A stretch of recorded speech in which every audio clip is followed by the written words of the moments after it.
অর্থাৎ একাদশ শ্রেণীর ছাত্রছাত্রী বন্ধুরা, তোমাদেরকে আবারও আমাদের এনজয় এক্সাম ইউটিউব চ্যানেলে স্বাগত জানাই। আজকের এই ভিডিওতে তোমাদের যাদের ইতিহাস বিষয়টি রয়েছে, তোমরা অনেকেই কমেন্ট করেছিলে ইতিহাস বিষয়ের সাজেশন দেওয়ার জন্য।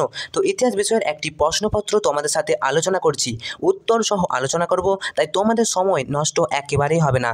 অবশ্যই শেষ মুহূর্তেও চলতে থাকুক তোমাদের প্র্যাকটিস করো, কারণ practice make a man perfect. তো ভালো করে তোমরা প্র্যাকটিস করো, উত্তর সহ বলে দিচ্ছি। আর তোমাদের আগের পরীক্ষাগুলো সব কেমন হয়েছে অবশ্যই কমেন্ট করে জানাতে পারো। তো চলো, আর পরবর্তীতে আমরা অধ্যায়ভিত্তিক তোমাদেরকে সাজেশন দেবো, নাকি 200টা কোশ্চেন বলে দেবো, তার মধ্যে কোশ্চেন করবে, কমন পড়বে, এরকম? তো অবশ্যই তোমরা কমেন্ট করে জানাবে। আজকের এই ভিডিওটা তোমরা 40টা নাম্বার তোমাদের কোশ্চেন, যেমন প্রশ্নপত্র হয় বোর্ডের নির্দেশিকাকে মেনে এই প্রশ্নপত্রটা করা হয়েছে। এই প্রশ্নগুলো অত্যন্ত গুরুত্বপূর্ণ। তো এর পরবর্তীতে আমরা সাজেশন নিয়ে আসবো। তো এই প্রশ্নপত্রটা একবার তাড়াতাড়ি দেখো, 40টার মধ্যে তোমরা কতগুলো পারছো। প্রথম প্রশ্ন দেখো কি বলা হয়েছে। আর তার আগে তোমাদেরকে বলে রাখি যে তোমরা চ্যানেলে নতুন হলে চ্যানেলটা সাবস্ক্রাইব করে রাখতে পারো। সাবস্ক্রাইব করার মাধ্যমে আমাকে তোমরা ফ্রেন্ড হিসেবে বানাতে পারো। তোমাদের সাথে রয়েছি সুরজিৎ স্যার। তো অবশ্যই প্রথম থেকে ভিডিওটা শেষ পর্যন্ত দেখো, কারণ আমাদের চ্যানেলের নাম এনজয় এক্সাম। তোমাদের পরীক্ষা যখন তোমরা এনজয় করবে, তখনই আমাদের যে চ্যানেলের নাম সেটা সার্থক হবে। প্রথমে দেখো কি বলা হয়েছে। প্রথম প্রশ্ন, ফরাসি ভাষায় প্রাক ইতিহাস শব্দটি 1830-এর দশকে প্রথম ব্যবহার করেন কে? খুবই ইম্পর্টেন্ট প্রশ্ন। এই প্রশ্নটা বারবার রিপিট হয়েছে, তোমরা পরের সেটগুলোতে পাবে। ফরাসি ভাষায় প্রাক ইতিহাস শব্দটি 1830-এর দশকে প্রথম ব্যবহার করেন, মনে রাখবে, পল তুর্নাল। নেক্সট প্রশ্ন, প্রায় ইতিহাস যুগে যে লিখিত উপাদানের ব্যবহার প্রচলিত ছিল সেটি হলো, দেখো এখানে 4টা অপশান রয়েছে। প্রায় ইতিহাস যুগ, মনে রাখবে, প্রায় ইতিহাস যুগ হলে লিপি হবে, লিপি। নেক্সট, এরপর দেখো এরকম প্রশ্ন তোমাদের আসবে, সঠিক উত্তরটি নির্বাচন করো। তো কি বলা হয়েছে, কুমোরের চাকা, হাতকুঠার, ধাতুর পাত্র, ক্ষুদ্র হাতিয়ার। তো এখানে তোমাদেরকে একটু তাড়াতাড়ি বলে দিই যে কোনটা আগে হয়েছিল। দেখো, তো প্রথমে হচ্ছে হাতকুঠার, তারপর হচ্ছে ক্ষুদ্র হাতিয়ার, তারপর কুমোর চাকা আবিষ্কার করলো। চাকা আবিষ্কার করার পরে কিন্তু ধাতুর পাত্র আবিষ্কার করতে শিখলো, অর্থাৎ option B is the correct answer. Next দেখো 4 নম্বর প্রশ্ন, প্রাচীন ভারতে কোনো গুরুত্বপূর্ণ বিষয়ে নিরাপদে দূরবর্তী স্থানে পাঠাবার জন্য ভিজে কাদামাটি দিয়ে সিল করা হতো। তারপর তার উপরে প্রয়োজনীয় ছাপ মেরে সেটিকে পুড়িয়ে দেওয়া হতো। এগুলি থেকে তৎকালীন শাসন ব্যবস্থা, সমাজ, অর্থনীতি, ধর্ম এবং শিক্ষা ব্যবস্থা সম্পর্কে জানা যায়। তো এখানে কোন উপাদানের কথা বলা হয়েছে বলো এরপর? তো অবশ্যই এটা মনে রাখো, এটা হচ্ছে অভিজ্ঞান মুদ্রার কথা বলা হয়েছে। নেক্সট চলে আসবো 5 নম্বর প্রশ্ন, ভারতীয় পুরাণের সংখ্যা কটি? ভারতীয় পুরাণে অষ্টাধ্যায়ী পুরাণ, জানো তো, 18টি পুরাণ। এটা খুবই গুরুত্বপূর্ণ, এটাও রিপিট হয়েছে। তো ভারতীয় পুরাণের সংখ্যা কটি? মনে রাখবে, রিপিটেড প্রশ্ন, 18টি হচ্ছে ভারতের পুরাণ। নেক্সট 6 নম্বর প্রশ্ন দেখো, ইতিহাসের সাম্রাজ্যবাদী দৃষ্টিভঙ্গিতে বিশ্বাসী ছিলেন কে? উত্তর হবে, ইতিহাসের সাম্রাজ্যবাদী দৃষ্টিভঙ্গিতে বিশ্বাসী ছিলেন জেমস মিল। নেক্সট চলে আসবো, ভারতে 1982 খ্রিস্টাব্দে সব অল্টার্ন স্টাডিজ নামে গ্রন্থ প্রকাশ করেন কে? ভারতে 1982 খ্রিস্টাব্দে সব অল্টার্ন স্টাডিজ নামে গ্রন্থ প্রকাশ করেন ডক্টর রণজিৎ গুহ। 8 নম্বর প্রশ্ন দেখো, তারিক-ই-ফিরোজ শাহী গ্রন্থের রচয়িতা কে? তারিক-ই-ফিরোজ শাহী গ্রন্থের রচয়িতা হলেন জিয়াউদ্দিন বরনী। অত্যন্ত গুরুত্বপূর্ণ এই প্রশ্নটাও। তারিক-ই-ফিরোজ শাহী, মনে রাখবে, তারিক-ই-ফিরোজ শাহী গ্রন্থের রচয়িতা হলেন জিয়াউদ্দিন বরনী। 9 নম্বর প্রশ্ন দেখো, ড্যাশের সভাসদ ড্যাশ ফার্সিতে অনুবাদ করেন? কি হবে? আকবর, রাজা টোডরমল। তাহলে আকবরের সভাসদ রাজা টোডরমল ফার্সিতে অনুবাদ করেন ভাগবত পুরাণ। তাই ভাগবত পুরাণ কে অনুবাদ করেছিলেন? আকবর এবং রাজা টোডরমল। আকবরের সভাসদ রাজা টোডরমল ফার্সিতে অনুবাদ করেছিলেন ভাগবত পুরাণ। ওকে, চলো নেক্সট 10 নম্বর প্রশ্ন দেখো, ইউরোপের ইতিহাসে মধ্যযুগের সমাপ্তিকাল কত? অত্যন্ত গুরুত্বপূর্ণ এই প্রশ্নটা। ইউরোপের ইতিহাসে মধ্যযুগের সমাপ্তকাল হবে 1453 খ্রিস্টাব্দ। নেক্সট 11 নম্বর প্রশ্ন, রোমান সাম্রাজ্যের উত্তর সীমা ছিল কি? রোমান সাম্রাজ্যের উত্তর সীমা হচ্ছে রাইন এবং দানিউব নদী।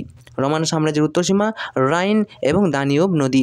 12 নম্বর প্রশ্ন দেখো, রোমের আদি অধিবাসীরা নিজেদের কি বলে পরিচয় দিতেন? রোমের আদি অধিবাসীরা নিজেদের প্যাট্রিসিয়ান নামে পরিচিতি দিতেন।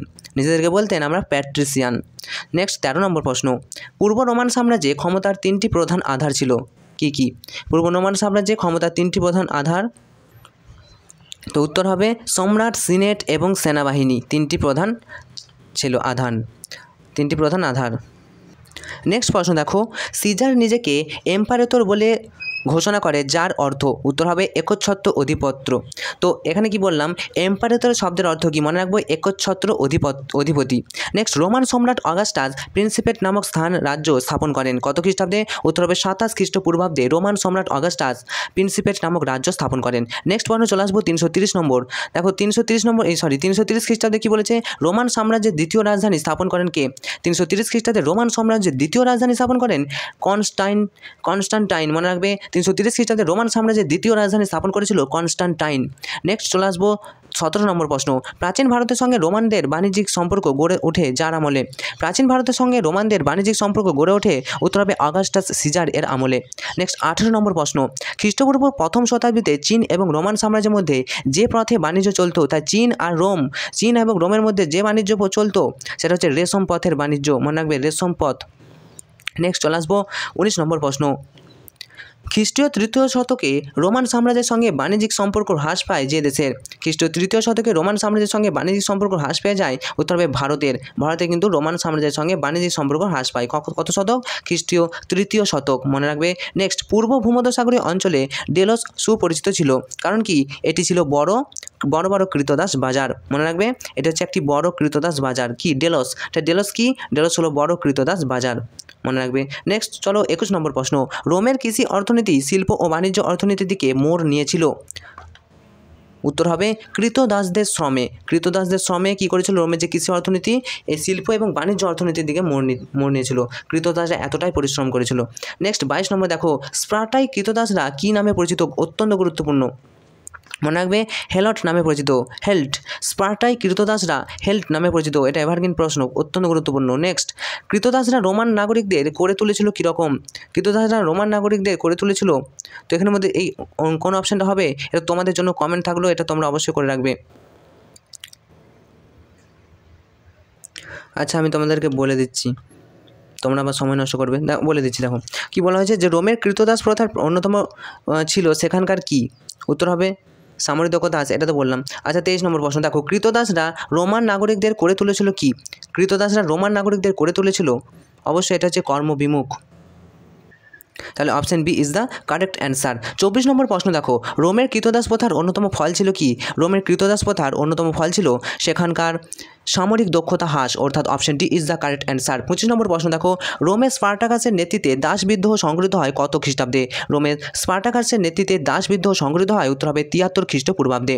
26 নম্বর প্রশ্ন দেখো, গ্রিক পলিসগুলির অন্যতম বৈশিষ্ট্য ছিল সেগুলি ড্যাশ, সেগুলি ক্ষুদ্র আয়তন। মনে রাখো, গ্রিকের যে পলিসগুলি ছিল, তো এর অন্যতম বৈশিষ্ট্য ছিল সেগুলো খুবই ছোট, অর্থাৎ ক্ষুদ্র আয়তন।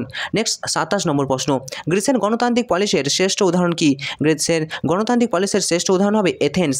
এথেন্স হচ্ছে গ্রিসের গণতান্ত্রিক পলিসের শ্রেষ্ঠ একটা উদাহরণ, এথেন্স নগরী। মনে রাখবে। 28 নম্বর প্রশ্ন দেখো, স্পার্টায় ম্যাজিস্ট্রেটরা যে নামে পরিচিত ছিল তা হলো? স্পার্টায় ম্যাজিস্ট্রেটরা কী নামে পরিচিত ছিল? মনে রাখো, ইফোর। স্পার্টায় ম্যাজিস্ট্রেটরা ইফোর নামে পরিচিত ছিল।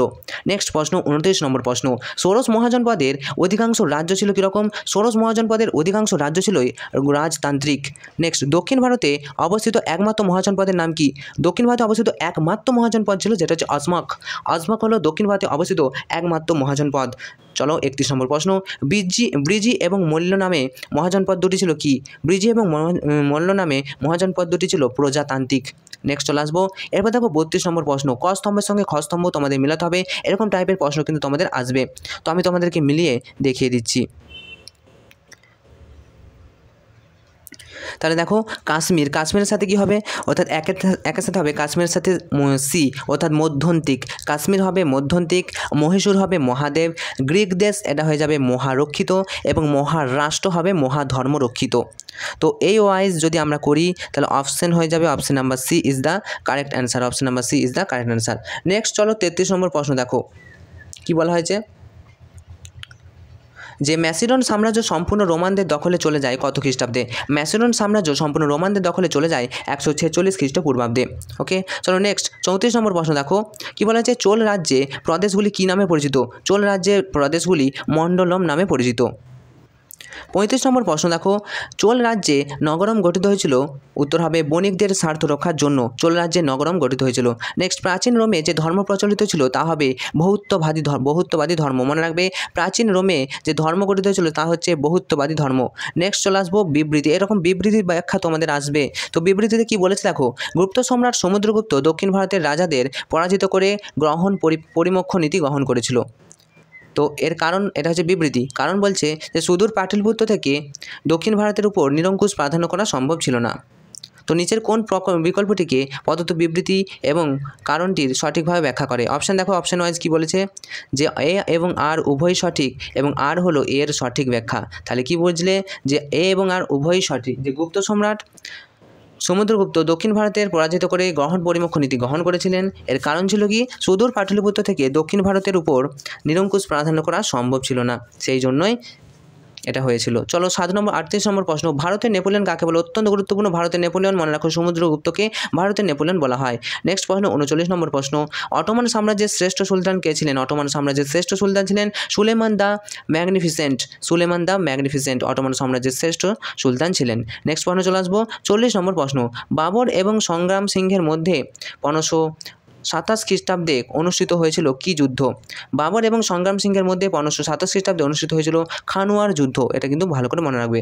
তো এই ছিল তোমাদের 40টা প্রশ্ন। আমরা পরবর্তীতে অধ্যায়ভিত্তিক সাজেশান, তোমরা যদি বলো তাহলে অধ্যায়ভিত্তিক সাজেশান আনবো, নাহলে আমরা যে সেটগুলো আছে সেই সেটগুলো থেকে 200টা গুরুত্বপূর্ণ প্রশ্ন করে দেবো। তো অবশ্যই তোমরা কমেন্ট করে জানাতে থাকো। আজকের মতো ভিডিওটা এখানে শেষ করছি। তোমরা কতগুলো পারলে অবশ্যই কমেন্ট করো। তোমাদের পরীক্ষা খুবই ভালো হবে, এই শুভকামনা আমাদের সবসময় আছে। Enjoy exam, all the best.